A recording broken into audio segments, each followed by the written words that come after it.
ها، ايه رأيك؟ هي حلوة قوي الصراحة، بس المقدم كبير شوية. معلش اشوف واحدة تانية. هتمشي تاني بعد كل ده؟ معلش استاذنك سن لوحدها شوية. معلش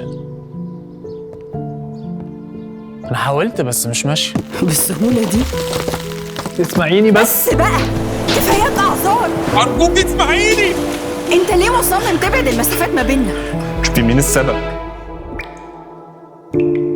ارجوكي ما تعيطيش، المشكلة مش فيك انت، المشكلة في المقدم.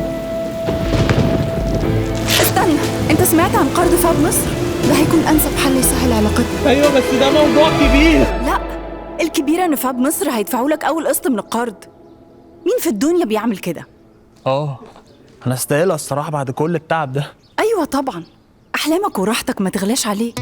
امضي فين؟ قدم على قرض شخصي من فاب مصر والقسط الأول علينا. قدم دلوقتي من خلال موقعنا الإلكتروني fabmisr.com.eg أو زور أقرب فرع ليك. العرض ساري لفترة محدودة. مع فاب مصر ما تغلاش عليك.